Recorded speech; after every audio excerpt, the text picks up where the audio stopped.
Hello everybody, सभी को नए साल की हार्दिक शुभकामनाएं।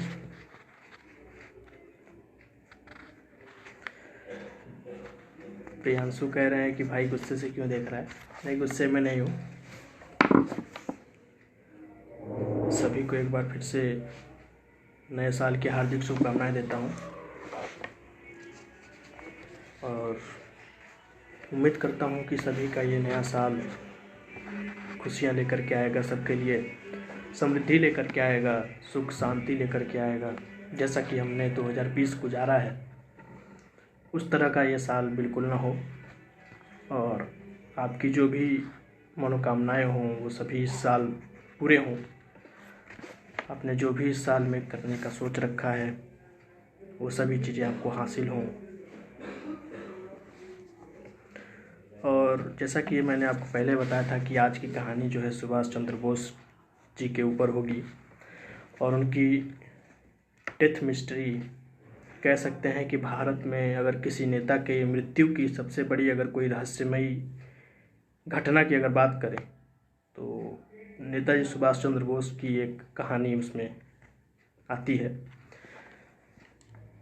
मुझे नहीं लगता कि भारत देश में इससे बड़ी कोई डेथ मिस्ट्री होगी जो हमारे नेताजी की थी या है।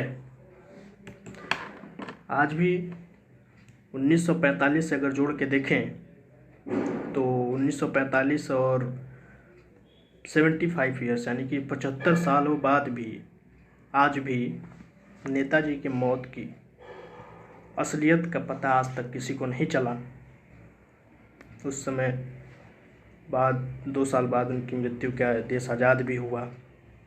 देश आज़ाद तो हो गया है, भारत देश 1947 में आज़ाद तो हो गया है, मगर आज भी नेताजी सुभाष चंद्र बोस की मौत का रहस्य कैद है।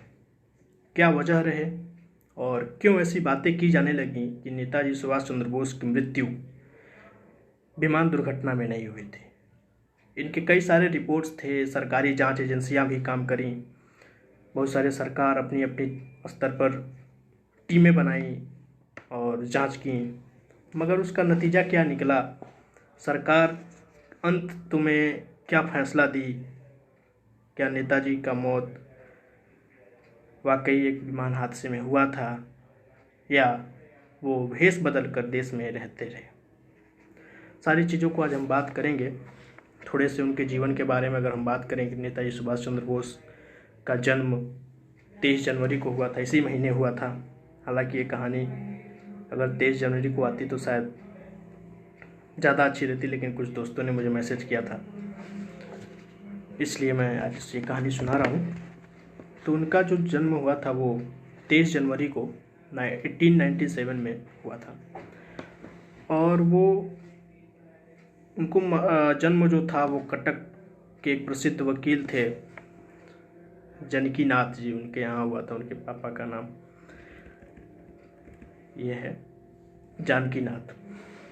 तो ये रही उनकी बात कि उनका जन्म कहाँ पे हुआ था और कब हुआ था और आंदोलन में उन्होंने कब अपनी एंट्री करी थी। वो थी 16 मार्च 1939 को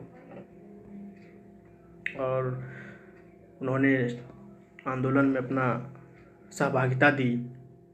दिसंबर के महीने 1927 में उन्हें जो है कांग्रेस का राष्ट्रीय अध्यक्ष भी चुना गया था और उन्होंने कहा था कि मेरी कामना है कि महात्मा गांधी के नेतृत्व में ही हमें भारत की आज़ादी की लड़ाई लड़नी है और हमारी लड़ाई केवल ब्रिटिश शासन से नहीं थी बल्कि विश्व में साम्राज्यवाद से भी है। वो सिर्फ भारत को अंग्रेज़ों से आज़ाद नहीं कराना चाहते थे, वो पूरे विश्व को साम्राज्यवाद से आज़ाद कराना उनका एक मकसद बना हुआ था। धीरे धीरे सुभाष चंद्र बोस का मोह भंग होने लगा, कांग्रेस से उनका मोह भंग हुआ और वो फिर बाद में बाकी कहानी आपको भी पता है कि वो कांग्रेस से जुड़े नहीं थे। उनके गांधी जी से ज़्यादा बनती नहीं थी, ऐसा भी कई जगह रिपोर्ट्स में कहा गया है। तो ये रही सारी इतिहास की बातें हैं, मगर मुझे इतिहास की बातें अभी नहीं करनी है, किसी दिन और अगर इतिहास की बातें करनी होंगी तो करेंगे। आज मुझे मेन जो है उनके मृत्यु की जो घटना है उस पर मुझे बात करनी है। अब एक पत्रकार और लेखक हैं अनुज धर, उनकी एक किताब है, उस किताब का नाम है इंडियाज़ बिगेस्ट कवर अप। उस किताब में उन्होंने बहुत बेहतरीन तरीके से इस बात का उल्लेख किया हुआ है कि नेताजी सुभाष चंद्र बोस की मृत्यु का क्या रहस्य है और उस समय सरकारें उनके बारे में क्या सोचती थीं। ये सारी बातें उन्होंने अपनी किताब में लिखा हुआ है, जो कि किताब का नाम है इंडियाज़ बिगेस्ट कवर अप। कभी मौका लगे तो एक बार सर्च करिएगा। और वो उस किताब में लिखते हैं कि सरकार कहती है कि नेताजी की मौत विमान हादसे में हुई थी, लेकिन जब वो सोवियत रूस जाने के लिए तैयारी कर रहे थे, यानी कि नेताजी जब सोवियत रूस विमान में बैठकर जाने की तैयारी कर रहे थे, उस समय उनके विमान की हादसा हुई थी जिसमें उनकी मृत्यु हो गई। जबकि उनके जापानी साथियों ने इस खबर को झूठा बताया था, यानी कि सुभाष चंद्र बोस के जो साथी थे उन्होंने इस खबर को गलत साबित किया, गलत बताया था। अनुज धर अपनी किताब में लिखते हैं कि नेताजी के जो दोस्त थे उन्होंने ये बताया कि सोवियत रूस पहुंचने में सफल रहे थे, यानी कि नेताजी की विमान हादसा हुआ ही नहीं था और वो सोवियत रूस पहुंच भी गए थे। कई साल वहाँ रहे भी और फिर उसके बाद वो भारत वापस चले आए थे और उन्होंने अपनी एक गुमनाम जिंदगी बिताई थी। भारत में उन्होंने कई साल गुमनामी की ज़िंदगी बिताई, इसके भी उल्लेख कई जगह मिलते हैं, कई किताबों में मिलते हैं, कई आर्टिकल्स में भी मिलते हैं। हालांकि जो भारत में इंटेलिजेंस ब्यूरोज़ या जो भी इंटेलिजेंस की एजेंसियाँ थीं, उन्होंने अपना जब जांच किया तो उन्हें बताया कि उनकी मौत जो है विमान हादसे में ही हुई थी। हालांकि उसके बाद भी इस पे सवाल उठे, घेरे में रही सरकारें, कई सारी घेरे में रहीं। तो अनुज धर अपनी किताब में आगे ये भी लिखते हैं और उन्होंने बेहद संजीदे तरीके से लिखा हुआ है और कोट किया है गृह मंत्रालय की एक फाइल नंबर को। उन्होंने अपनी किताब में उल्लेख किया था, अनुज धर ने, जिस किताब का नाम था इंडियाज़ बिगेस्ट कवर अप, उन्होंने उसमें उल्लेख किया है गृह मंत्रालय की एक फाइल संख्या को कोट करते हुए लिखा था। वो फाइल संख्या थी 1/14014/27/93 1SD.111। ये उनका कोटेड गृह मंत्रालय की फाइल संख्या थी। उस किताब में इसका बाकायदा जिक्र है और इसी किताब में उन्होंने सब चीज़ों का उल्लेख भी किया था कि उनके दोस्त का क्या कहना था, नेताजी की मृत्यु हुई थी या नहीं हुई थी, उनके दोस्त कौन थे उस समय, जब वो कहाँ जाना चाहते थे। ये सारी चीज़ें उस किताब में उन्होंने उल्लेख कर रखी है। और आज भी मैं जैसे बताया कि 1945 यानी कि जोड़े तो 5 50 और 50 55 और 20 75 साल लगभग हो गए और आज भी इनकी मौत का रहस्य ही रह गया। सच किसी को पता नहीं चल पाया कि नेताजी की मृत्यु हुई थी विमान हादसे में या वो गुमनामी ज़िंदगी 1985 तक जीते रहे। अभी आगे भी हम इसकी चर्चा करेंगे। हालांकि सेकेंड वर्ल्ड वार जब शुरू हुआ था उसी वक्त कुछ मुल्कों की मदद से सुभाष चंद्र बोस ने आज़ाद हिंद फौज की स्थापना करी थी। सुभाष चंद्र बोस का मानना था कि सेकेंड वर्ल्ड वार के दौरान ही, जब द्वितीय विश्व युद्ध हुआ था उसी दौरान ही हम अंग्रेज़ों से आज़ादी की लड़ाई लड़ सकते हैं, क्योंकि जब द्वितीय विश्व युद्ध स्टार्ट हुआ, आरंभ हुआ, उसी समय क्यों ख्याल आया था नेताजी को, उसके पीछे कारण ये था कि जो अंग्रेजी फौज थी, अंग्रेजी सेना थी, वो द्वितीय विश्व युद्ध की तरफ ज़्यादा ध्यान दे रही थी। द्वितीय विश्व युद्ध के दौरान ही अगर भारत अंग्रेज़ों से लड़ाई लड़ती तो हम आज़ाद हो सकते थे, ऐसा मानना था नेताजी का।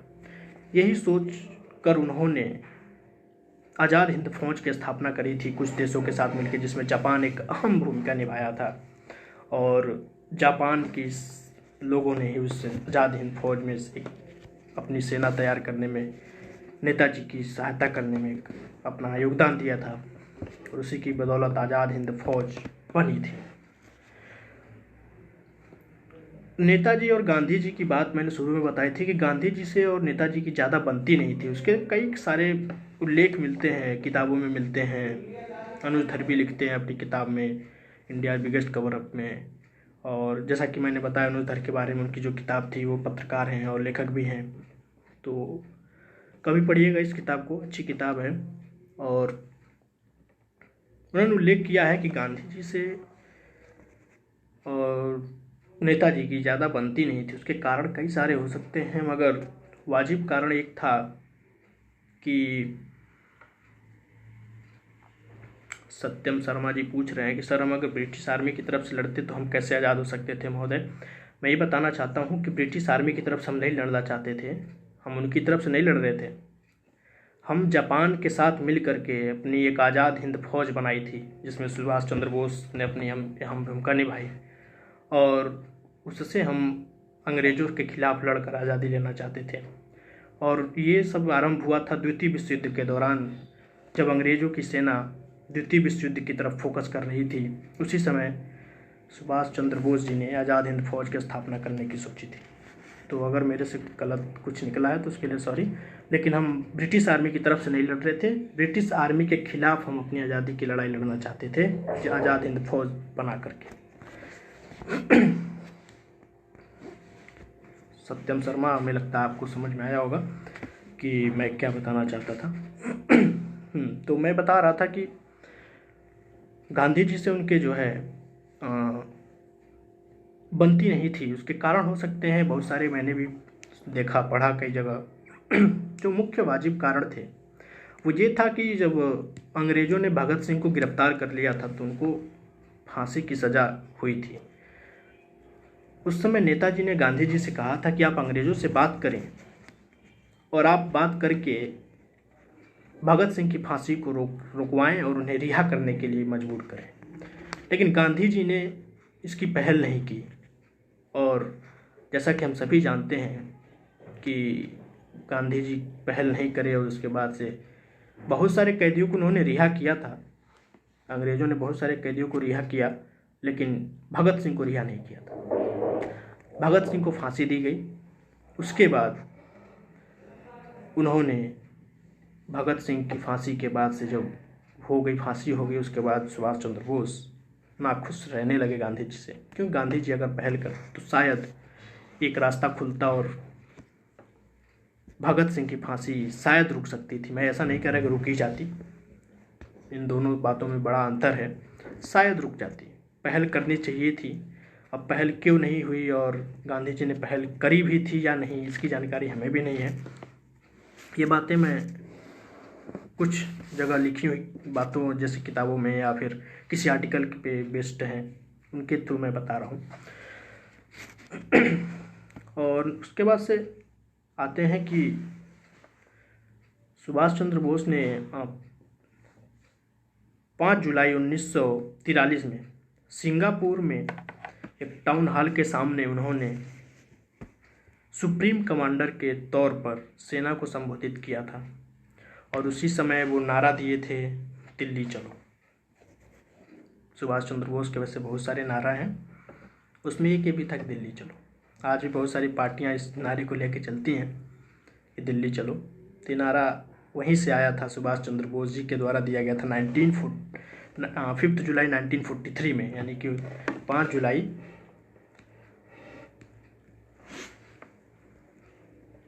तो उसके बाद की बात है। एक क्वेश्चन है, उसको भी लेते हैं। क्षितिज राणा चौधरी, भाई भगत सिंह की फांसी के बदले बाकी लोग रिहा हुए थे शायद, नॉट श्योर। जी सर, हमें भी यही लगता है, लेकिन भगत सिंह को भी बचाने की पहल करनी चाहिए थी। और गांधी जी शायद अगर चाहते तो भगत सिंह और भी जो लोग थे उनके साथ उनको जो है बचाया जा सकता था। बट हम इसके बारे में, हमें भी कोई तथ्य अभी तक मिले नहीं, कोई सबूत नहीं मिला कि गांधी जी ने बात करी या नहीं करी थी, इसलिए मैं इस पर भी ज़्यादा जो है कमेंट नहीं करना चाहता। फिर उसके बाद जैसे कि मैंने बताया दिल्ली चलो नारा दिया। उसके बाद 18 अगस्त 1945 को, जब वही दिन था जिस दिन उनके विमान हादसा हुआ, 18 अगस्त 1945 को एक बम वर्षक विमान में पे सवार होकर के वो मंचूरिया जाने के लिए सवार होने वाले थे।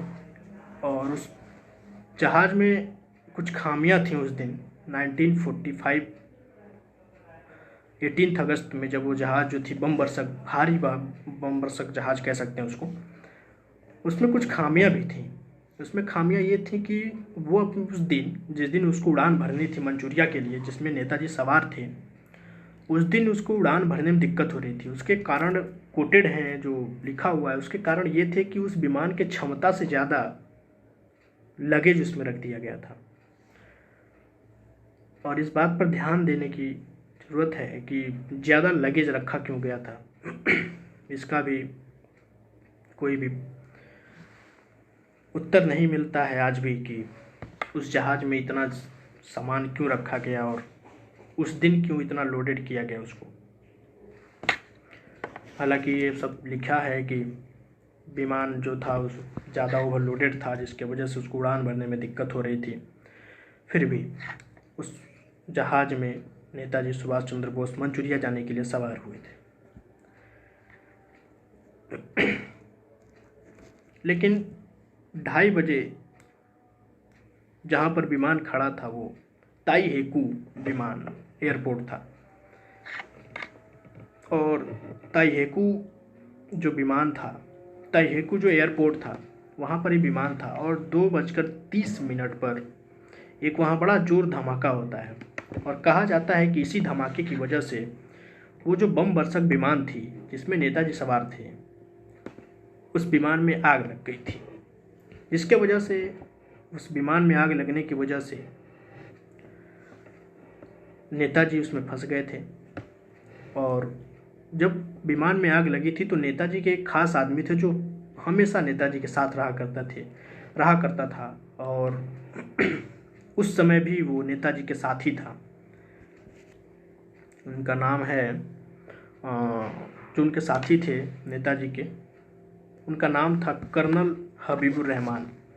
ये सबसे खास आदमी था नेताजी का, और ये परमानेंट नेताजी के साथ रहता था। और कुछ जापानी सेना के भी लोग उस समय थे।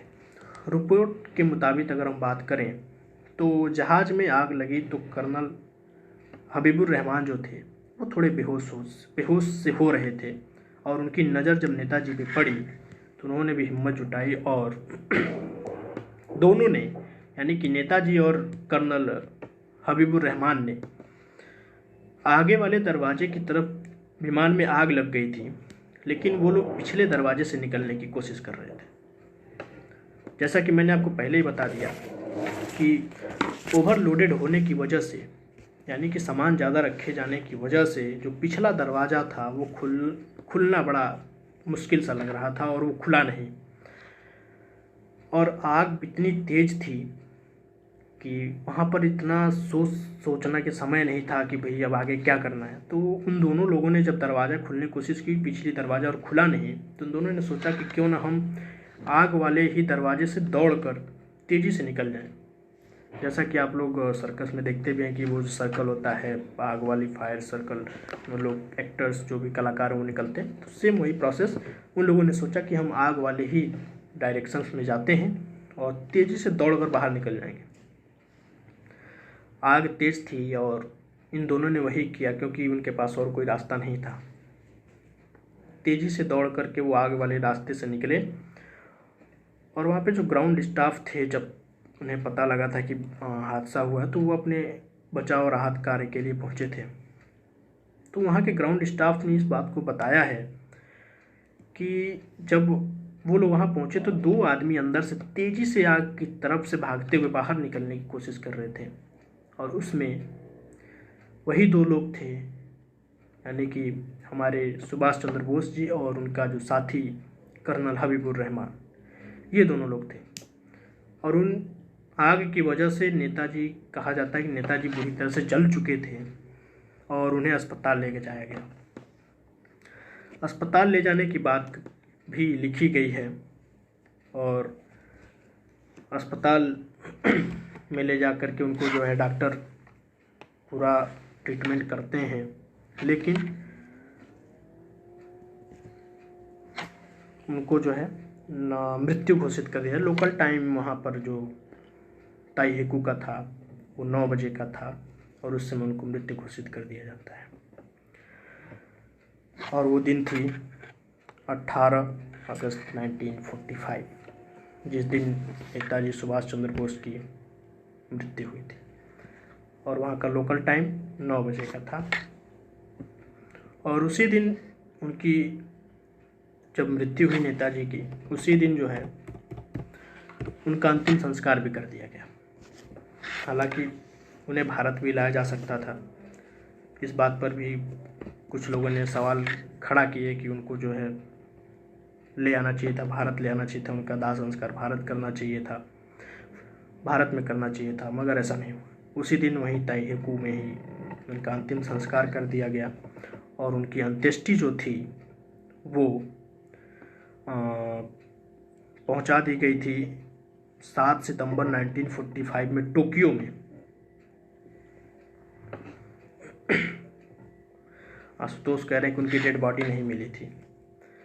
ये बात आपकी सही है। और 4-5 थ्योरी हैं, जिसमें से एक थ्योरी पे मैं बात कर रहा हूँ।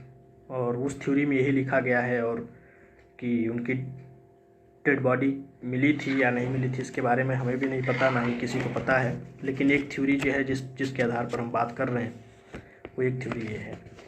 आपकी भी बात सही है। और वो थ्योरी दूसरी थी जिसमें डेड बॉडी नहीं मिली थी। और वही दूसरी थ्योरी जो आप बता रहे हैं आशुतोष, उसके बारे में मैं थोड़ा बता दूं कि ये जो थ्योरी आप बता रहे हैं वो एक फ़ोटो के ज़रिए बताई गई थी। और वो एक विमान हादसा हुआ था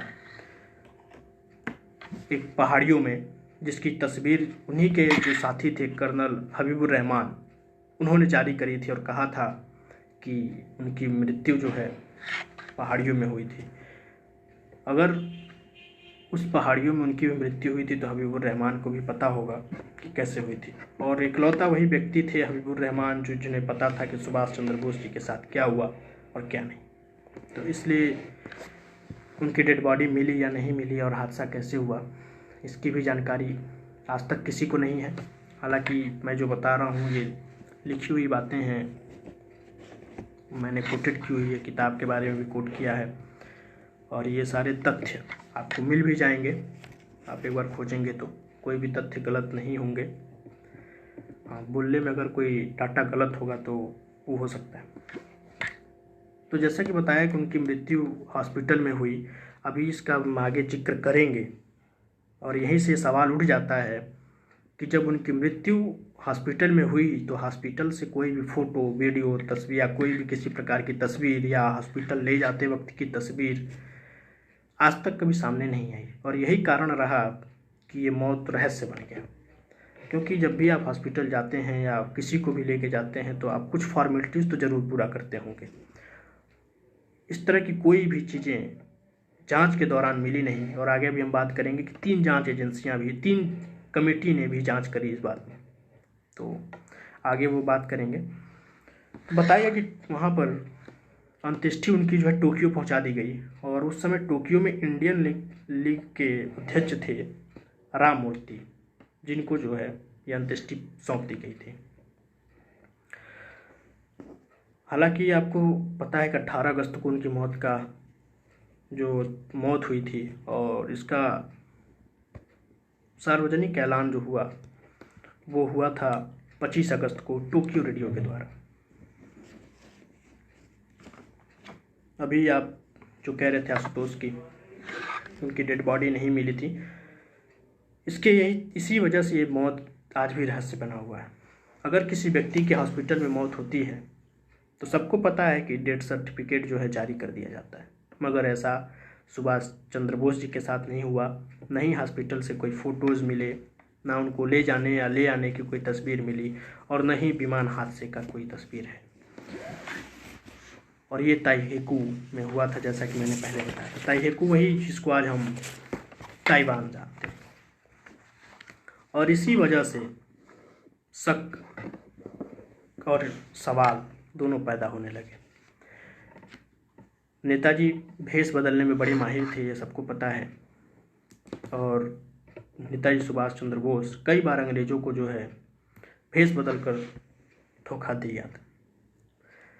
और उनकी घटना याद आती है कि वो अंतिम बार वो जब भेष बदल के निकले थे कि एक बार उनको बाहर जाना था और उनके सेकेंड वर्ल्ड वार के दौरान ही, और घर के सामने उनके बड़े पहरे थे अंग्रेज़ों के, मगर उनको जाना ज़रूरी था और उनको अपने जो उनके अपने काम थे उसको निपटाना ज़रूरी था आज़ादी के लिए या जो भी उनके काम थे। तो उन्होंने एक पठान का भेष बना करके और वो अपने घर से अंग्रेज़ों को चकमा दे करके निकल गए थे। तो इन सब चीज़ें मिलती हैं कि नेताजी भेष बदलने में बड़े माहिर थे। तो इस पे भी एक थ्योरी आती है वेश बदलने को लेकर के कि जापान में एक प्लान बनाया गया जब वो जापान में थे नेताजी, और वो जापान में एक प्लान बनाया गया और जापानी सैनिकों जो भी वहाँ पे सैनिक थे या जो भी कहने जापान में जो उनके साथ रहने वाले लोग थे, उनके अपने खास मित्र थे, तो उन्होंने एक प्लान बनाया कि नेताजी सुभाष चंद्र जी की मौत को सार्वजनिक तौर पर ऐलान कर दिया जाए। ये प्लान सुभाष चंद्र बोस जी के सामने बनी थी ऐसा ये थ्योरी कहती है, मैं नहीं कह रहा। और सार्वजनिक ऐलान करने का फैसला किया गया कि नेताजी सुभाष चंद्र बोस का जो है सार्वजनिक मौत का ऐलान कर दिया जाए और उसके बाद नेताजी को चुपचाप सुरक्षित उनको रसिया भेज दिया जाएगा। ये ऐसा प्लान है क्योंकि ये भेष बदलने की बात पर ही आधारित है। ये थ्योरियाँ हैं, अलग अलग थ्योरीज़ हैं, और लेकिन जब ज़्यादा किसी चीज़ पे थ्योरी जाती हैं उसी में जो है शक और सवाल दोनों पैदा होते हैं। तो एक थ्योरी ये भी है कि नेताजी सुभाष चंद्र बोस भेष बदलने में बड़े माहिर थे, इसलिए वो भेष बदल कर रसिया जाने का प्लान कर लिया और अपने मौत का झूठा बयान जारी करवा दिया। तो एक थ्योरी ये भी थी, और उन्होंने ये भी कहा कि जब समान हालात हो जाएंगे तो फिर वो भारत या अपने देश वापस लौट आएंगे, क्योंकि अंग्रेज़ों को ये लगता था कि नेताजी सुभाष चंद्र बोस जो आज़ाद हिंद फौज का स्थापना कर रहे हैं वो हमारे लिए घातक साबित हो सकता है। इसलिए सुभाष चंद्र बोस को अंग्रेजी सेनाओं के द्वारा या अंग्रेजी हुकूमत कहें उनके द्वारा नेताजी सुभाष चंद्र बोस को रास्ते से हटाने का प्लान कई बार तैयार किया गया, हालांकि वो सफल नहीं होते। इसलिए जो है नेताजी सुभाष चंद्र बोस अपने आप की रक्षा के लिए ऐसा कर रहे थे, ऐसा ये थ्योरी कहती है।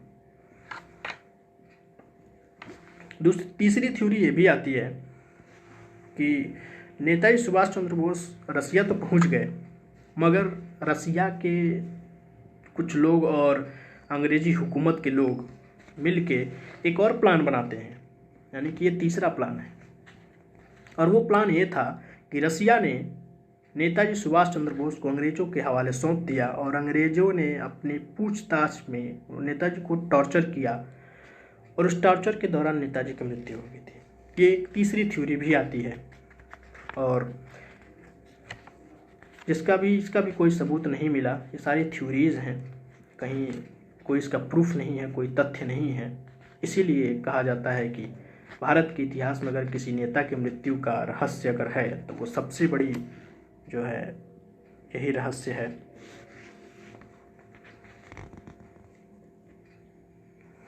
और उसके बाद अगर हम बात करें तो जो सबसे ज़्यादा चौंकाने वाली बात सामने आती है, तो एक सवाल है उसको भी लेते हैं साथ में, किसी ने भेज रखा है।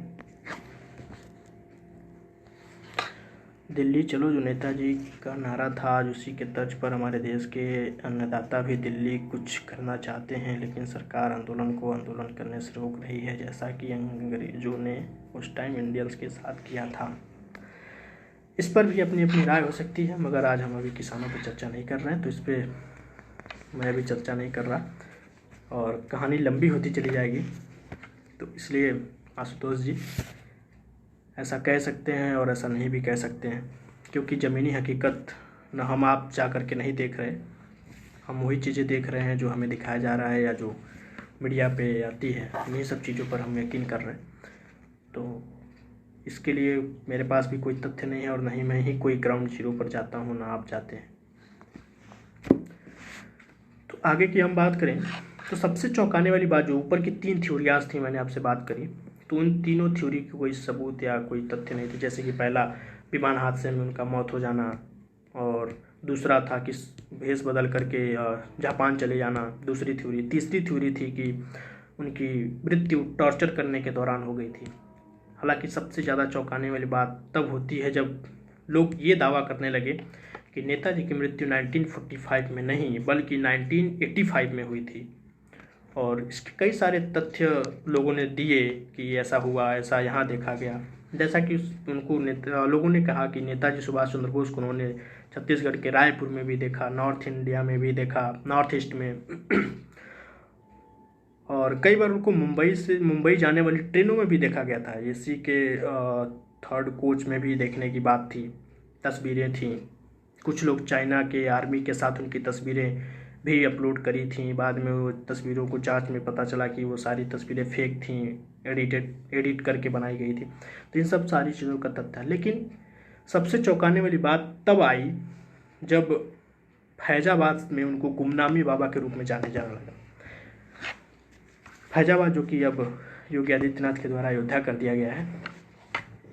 तो सबसे ज़्यादा चौंकाने वाली बात तब थी कि जब वहाँ पर एक गुमनामी बाबा और उनका दूसरा नाम था भगवान जी महाराज, उनको देखने की बात थी। लोगों का कहना था कि ये सुभाष चंद्र बोस ही थे।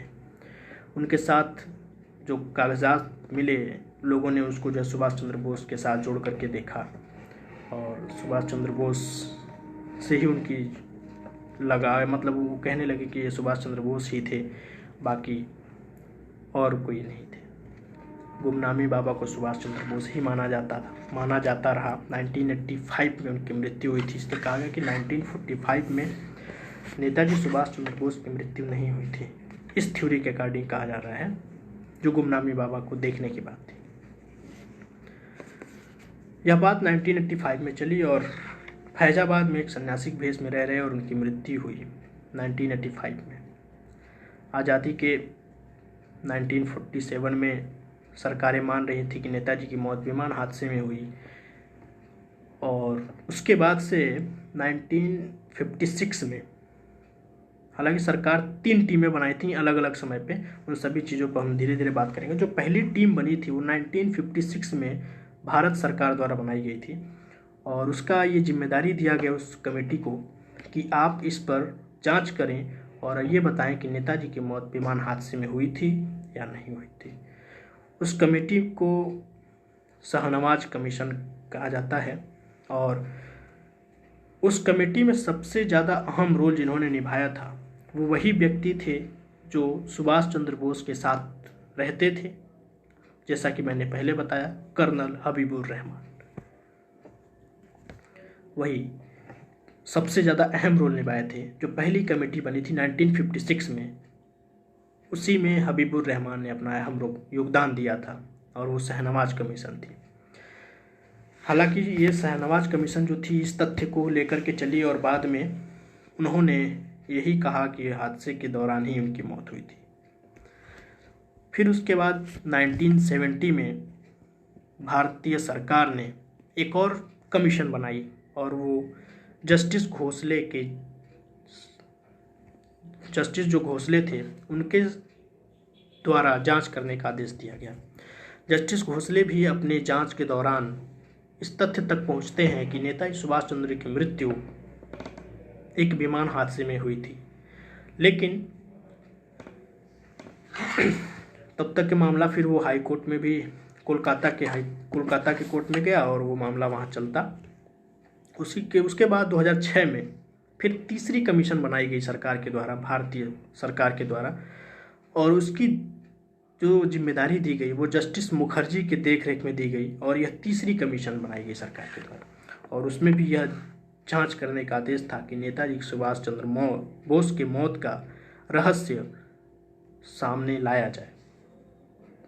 अब यहाँ एक सबसे ज़्यादा विचार करने वाली बात थी कि एक तीसरी जो कमीशन थी, हालांकि हमने आपको बताया 1985 तक सुभाष चंद्र बोस के जीवित रहने के तथ्य लोगों ने पेश किए। फैजाबाद यानी कि अयोध्या में वो गुमनामी बाबा की ज़िंदगी जीते रहे।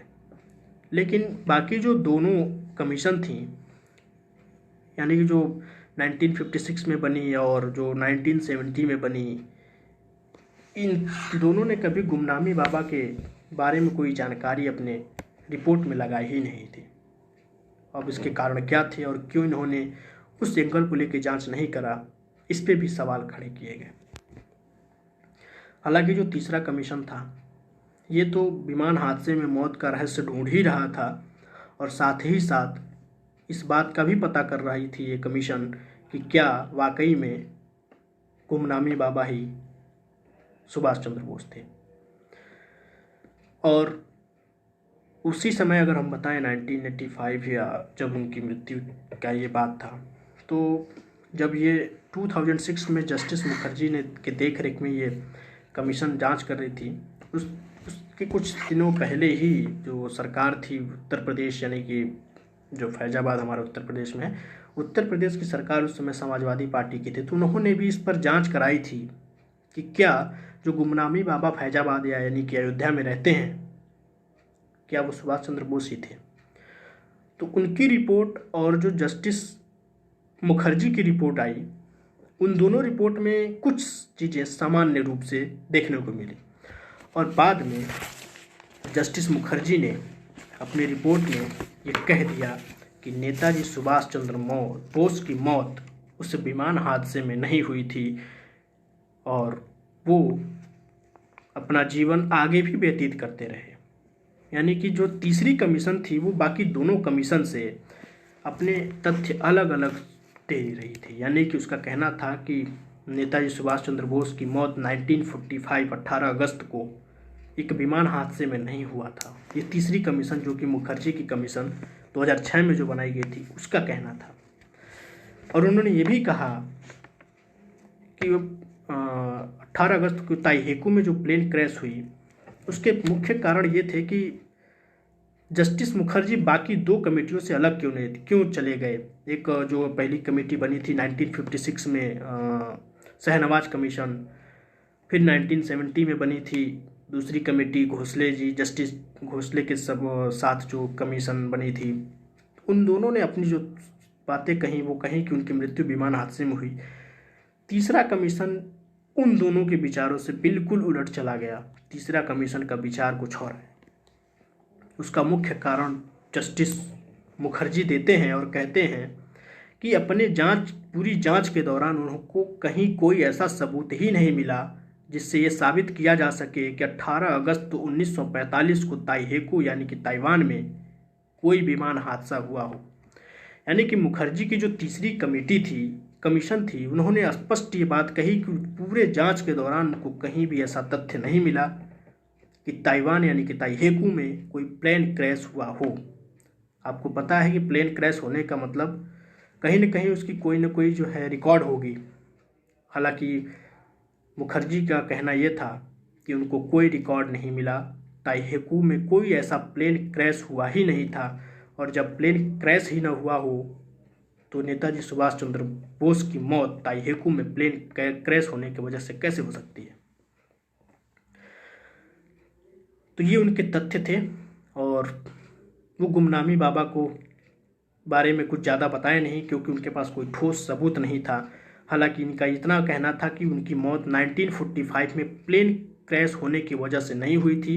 उसका कारण ये है कि जब उन्होंने अपनी जांच करी तो उनको ताइहेकू यानी कि ताइवान में प्लेन क्रैश होने का कोई रिकॉर्ड ही नहीं मिला। यानी कि ताइवान की जो सरकारें थी उन्होंने इस बात का इनकार किया होगा जब उन्होंने अपनी जांच करी होगी कि उस समय कोई विमान हादसा नहीं हुई है। तो ये उनके तथ्य थे। ये थी तीसरी कमीशन की रिपोर्ट जो बाकी दो कमीशन से बिल्कुल अलग चली गई थी और इस रहस्य को और ज़्यादा रहस्यमय बना गई। हालांकि 2017 की जब सरकार थी यानी कि जो मोदी सरकार थी उसमें आरटीआई भी कुछ लोग दायर किए थे और गृह मंत्रालय यानी कि होम मिनिस्ट्री ऑफ इंडिया से ये सवाल पूछा गया कि नेताजी की मौत का रहस्य क्या है।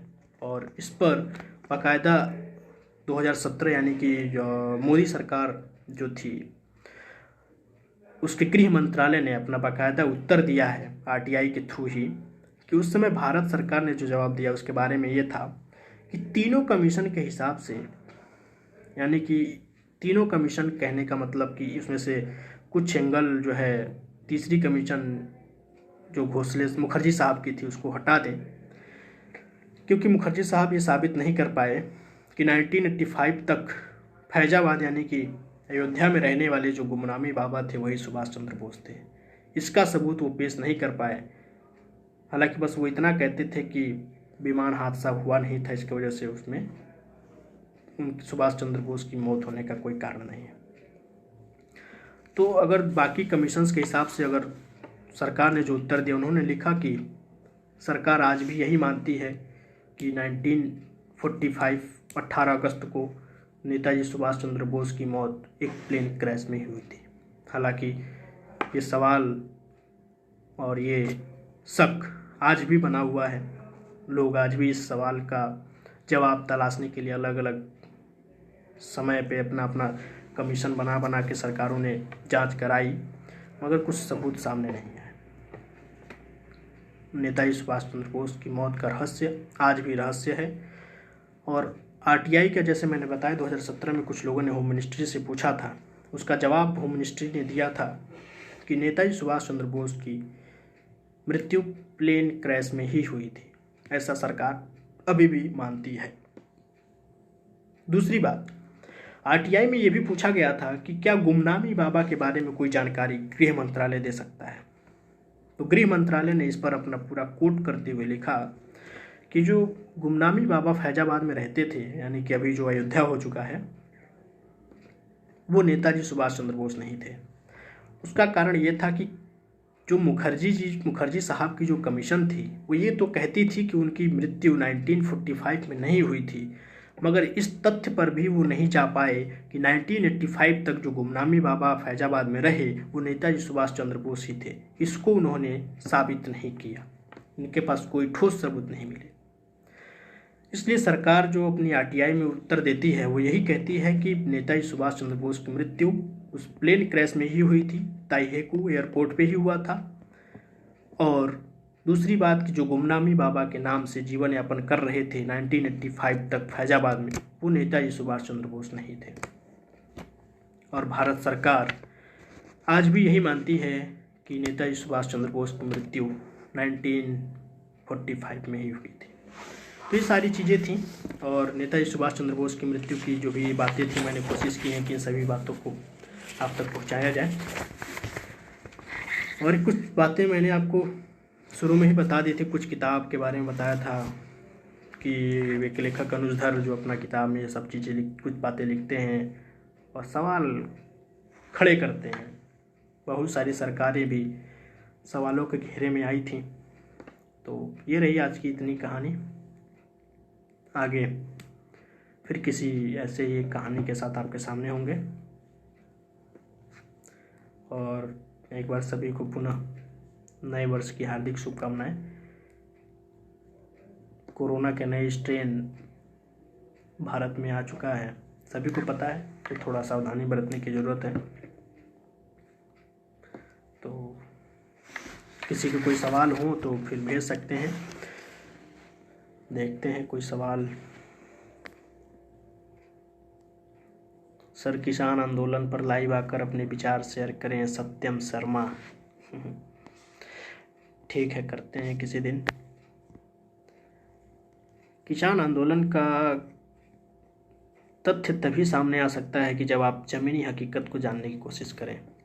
हम भी और आप भी घर में बैठ कर के डिसाइड नहीं कर सकते कि क्या किसान जो कर रहे हैं वो गलत है या सही है। सुप्रीम कोर्ट किसानों पर जो कोर्ट कर रही है उनको भी देखना है, और हमारे तक जो न्यूज़ पहुंचती है उस न्यूज़ के हिसाब से कुछ भी कहना भी थोड़ा सा जल्दबाजी होगा। ज़रूर बात करेंगे हम किसी दिन किसान आंदोलन पे। और खबर तो यही है कि 50% किसानों ने सहमति सरकार की तरफ बताई है। उम्मीद है कि जल्दी सब कुछ सही हो जाएगा और किसान अपने अपने घरों की तरफ चले जाएंगे। हो सकता है कि किसान जो मांग कर रहे हैं वो हमारी समझ में हो, सरकार के समझ में नहीं है, या किसान क्या कहना चाहते हैं वो सरकार नहीं समझ पा रही है। तो बहुत सारी चीज़ें हो सकती हैं, किसी दिन बात करते हैं किसान पे भी।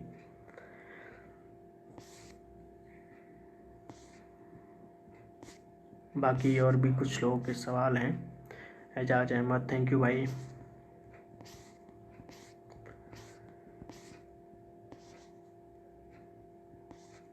दिल्ली चलो नेताजी का ही नारा था, ये बात सही बात है। और इसी तर्ज पर जो है किसान आंदोलन आज चल रहा है। किसानों ने सही बात है, आशुतोष आपकी बात से बिल्कुल सहमत हूँ।